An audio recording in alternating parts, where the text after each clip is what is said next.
প্রতি মহাব্বত নাই। এরকম ভাবে শৈরাসাদদের অন্তরেও ধর্মগুরু যারা, নবী আর আলেম যারা, তাদের প্রতি কোনো মহাব্বত থাকে না। ফেরাউন বলে আমার মায়া লাগে না, আসিয়া বলে আমার মায়া লাগে। ও চাকরা শিশুদারা এলাকার মুসলমান, এই কথাটা বলার জন্য এই ঘটনাটা একটু আগে থেকে আমি আপনাদের শোনাইলাম। সংক্ষেপে আর 5 মিনিটের ভিতরে আমার কথাটা আমি শেষ করতে চাই। এই যে দুটো কথা দুইজনে বলছে, একজনে বলছে মহাব্বত লাগে, একজনে বলছে মহাব্বত লাগে নাই। মুফাসসিরিনে কেরাম বলেন আসিয়া যেমন একজন লোকের বউ যে কিনা খোদা দাবি করত, এরপরেও নবীর মহাব্বতের কারণে আল্লাহ তাআলা তার প্রতি এমন খুশি হয়েছে যে ঈমান দিয়া, ঈমানের কালেমা পড়ায়া, মুসা নবীকে নবী মানায়া, জান্নাত ওয়াজিব করায়া, শাহাদাতের মরণ আল্লাহ তার জন্য প্রস্তুত রেখেছে জ্বলন্ত অঙ্গারের মধ্যে। আসিয়াকে যখন ফেরাউন পুড়ে কয়লা বানা ফেলবে, শাহাদাত শুরু হয়ে যাবে, এই সুন্দর গরম তেলের কড়াইয়ের মধ্যে তারা ছেড়ে দিবি, এই শাহাদাত অর্জন করবে, মরে যাবে। এই জায়গায় দাঁড়ায়া দুনিয়ার মানুষের সামনে আল্লাহ তাআলার সঙ্গে আল্লাহ তাআলার সঙ্গে সাথে এই আসিয়া আল্লাহর সঙ্গে কথাবার্তা কইতেছে। কোন জিবরাইল লাগে নাই, এমন একটা মরণ আল্লাহ আসিয়ারে দিল, শাহাদাতের মরণ। শুধু তাই নয়, মরণের আগে জিবরাইল ছাড়া ডাইরেক্ট আল্লাহ তাআলার সঙ্গে আসিয়া জান্নাতের দরদাম করে আর মানুষের মতো করে কথা বলে। সুবহানাল্লাহ। কি কথা বলে? আসিয়া বলে ইবনিলি ইনদাকা বাইতান ফিল জান্নাহ, আল্লাহ আমার জন্য জান্নাতের মধ্যে তোমার পাশে একটা ঘর বানাও। সাধারণ কোন জান্নাতের মধ্যে আমি থাকবো না, ত্যাগ আমার বেশি, অর্জন আমার বেশি দেওয়া লাগবে। দুনিয়ার কোন জান্নাতীদের সঙ্গে এক জান্নাতে আমি থাকবো না। আমার স্বামী আমার আপনজন, আমার অর্ধাঙ্গ, সে আমার কাছে ছিল না, সে আমারে ফাঁসি দেয়, সে আমারে পোড়ায়, আমারে মারে। আমার আপন এখন তুমি, তোমার সঙ্গে এক জান্নাতে, তোমার পাশে জান্নাতের মধ্যে একটা ঘর আমার বানাইবা। এত কাছে কোনো মানুষ যেন আর না থাকে। সুবহানাল্লাহ।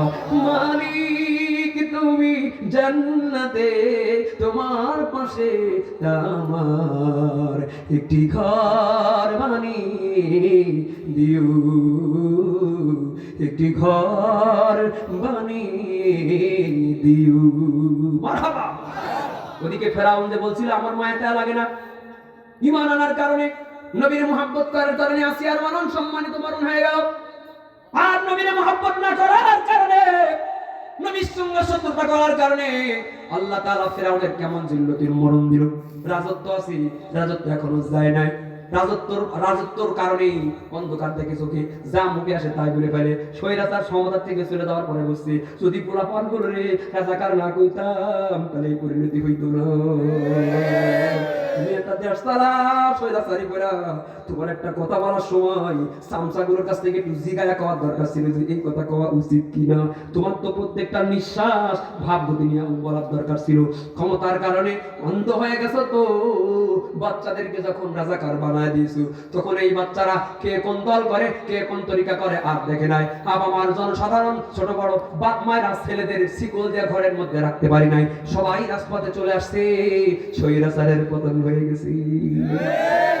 ফেরাউন এরকম ক্ষমতার কারণে অন্ধকার হয়ে অন্ধ হয়ে গেছে। মুসা নবীকে আল্লাহ তাআলা পানির ভিতর দিয়ে রাস্তা বানিয়ে নিয়ে যায়। স্বৈরাচারের মনে নাই, ফেরাউনের মনে নাই যে আমার জন্য ওই রাস্তা না, ওর জন্য ওই রাস্তা। এজন্য দিয়ে যা ওর রাস্তা দিয়ে আমি যাবো, ও জানে না যে রাস্তা ওর জন্য পানি, মুসার জন্য রাস্তা। অন্ধ হয়ে গেছে ক্ষমতায়, দম্ভের কারণে বুঝতে পারে নাই। মুসা নবী পার হয়ে গেল, ফেরাউন যখন রাস্তার মাঝখান পর্যন্ত নবীর মাঝখানে আসলো, আল্লাহ তাআলা পানিকে বললেন আবার আগের মতো হয়ে যাও। পানি সুন্দর করে ফেরাউনের মেহমানদারি করাইয়া সৈন্য সমান্ত সবগুলোর মধ্যে পানি ডুবাইয়া দিল। নাকানিচু পানি ফেরাউন খায়, একবার উঠে আবার ডুবে। আল্লাহ কইতে পারে না, আল্লাহ কালো বড়, আল্লাহ কাছে ঠাস পানির মধ্যে, আবার ডুবে আল্লাহ কালো, আল্লাহ কয় আবার ঠাস পানির মধ্যে। লা ইলাহা ইল্লাল্লাহ বলতেই দিবে না, কালেমা পড়তে যায়, আবার ডুবাইয়া দেয়, আবার পড়তে যায়, আবার ডুবাইয়া দেয়। আল্লাহ বলেন الآن وقد عصيت قبل وكنت من المفسدين। এতদিন ধরে মুশরিক করছো, ফাসাদ সৃষ্টি করেছো, আমার নবীর সঙ্গে শত্রুতা করেছো, খোদা দাবি করেছো, এখন তুমি কালেমা পড়তে আসছো। তোর মতো ফেরাউনের কালেমা নসিব হবে না, তুই নবীর সঙ্গে বেয়াদবি করেছিস। এই যে জিল্লতির মরণ, নবীর সঙ্গে বেয়াদবির কারণে ফেরাউনের আল্লাহ দিয়ে দিল। আলেমরা হলেন নবীদের ওয়ারিস, নবীদের সঙ্গে খারাপ আচরণ করলে, নবীদের সঙ্গে খারাপ আচরণ করলে খারাপ মরণ হয়, নবীদের সঙ্গে ভালো আচরণ করলে ভালো মরণ হয়। কিয়ামত পর্যন্ত নবীদের সন্তান হলেন উলামা ও ওয়ারাসাতুল আম্বিয়া। কিয়ামত পর্যন্ত নবীদের ওয়ারিস হলো আলেমরা। এজন্য আলেমদের সঙ্গে বেয়াদবি করবা তো জিল্লতির মরণ আল্লাহ তোমার দিয়ে দিবে। তার প্রমাণ হলো বিবি হারুন কত পাওয়ারের একটা লোক ছিল রে, কিন্তু শয়রাসা বিবি হারুনের মাধ্যমে আলেমদেরকে প্রশাসনিক যত রকম কাম কাজ করাই দেও। বিবি হারুন একটা সাধারণ কি বলে সাব ইন্সপেক্টরের চাকরি নিয়ে জয়েন করেছিল। সাব ইন্সপেক্টরের চাকরি থেকে জয়েন করা বিবি প্রধানের মতো প্রমোশন তোমার হয়েছে।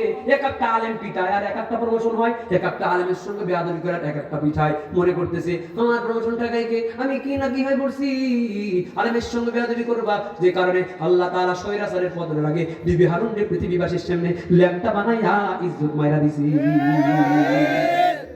কি কথা ঠিক না? আলেমের গায়ের মধ্যে কারেন্ট থাকে, কারেন্টে হাত দিয়ে যখন ছিটকে তোমারে ফেলে দিবে, আলেমদের গায়ের মধ্যে কেউ ভবিষ্যতে হাত দেওয়ার চেষ্টা করবা। শয়রাচার আলেমদের গায়ে হাত দিছিল, কারেন্টে তারে এক ঝাড়া দিয়েছে, দিল্লি মামার কোলের মধ্যে গিয়ে পড়েছে। আজকে তোমার বাবাকে জাতির পিতা বানানোর জন্য কত কাহিনী করলাম। আমি গতকালকেও খাগড়াছড়ি থেকে ফিরতেছি, আসার পথে পদ্মাসেতুতে উঠি, আমার সাথে আমার আরেকটা শিষ্য ছিল, শিল্পী আমাদের। আমি ওরে দেখাইতেছি, ও তো আমার সাথে দু এক জায়গায় ওয়াজ শুনে আমি প্রমাণ দিতেছি আর কি। আপনারা থাকলে আপনাদের না দেখাইতাম, ওরে প্রমাণ দিলাম। আমি বললাম আমি না কইছি পদ্মাসেতুতে একটা লেখা আছে, এই দেখ সেই লেখাটা কি, পদ্মাসেতুতে ওঠার সময় আগে লেখা পড়তাম জাতির পিতা শেখ মুজিব এক্সপ্রেস ওয়ে। আপনারা বলেন জাতির পিতা কি? আচ্ছা এই ওয়াজ করতে আমার 5টা মিনিট লাগবে, আমার 12টা বাজবে, তখন সমস্যা আছে? 5টা মিনিট হলে কি রাগ হবেন আপনারা? বলেন জাতির পিতা কি? জাতির পিতা হযরত ইব্রাহিম আলাইহিস সালাম। কোনো সন্দেহ আছে? সব দলের নেতারা আজকাল মনে করতেছে যে আমার দলের নেতা জাতির পিতা হয়ে যাবে। তাই যদি হয় আগে ইসলামীদের শুরু করি। চরমনা হুজুরের দল যারা করে তারা মনে করবে মরহুম ফজলুল করিম রহমতুল উনি জাতির পিতা হবে। জামাত ইসলাম যারা করে এরা মনে করবে গোলাম আজম শাহ জাতির পিতা হবে। এরশাদের দল যারা করে তারা মনে করবে এরশাদ জাতির পিতা হবে। আওয়ামী লীগ যারা করে তারা তো মানায় রাখছে। বিএনপির ভাইরাও যদি মনে করে আমরাও জিয়াউর রহমান জাতির পিতা মনে করব। এটা মনে রাখতে হবে জাতির পিতা কি হবে না হবে, যে ধর্মীয় সাবজেক্ট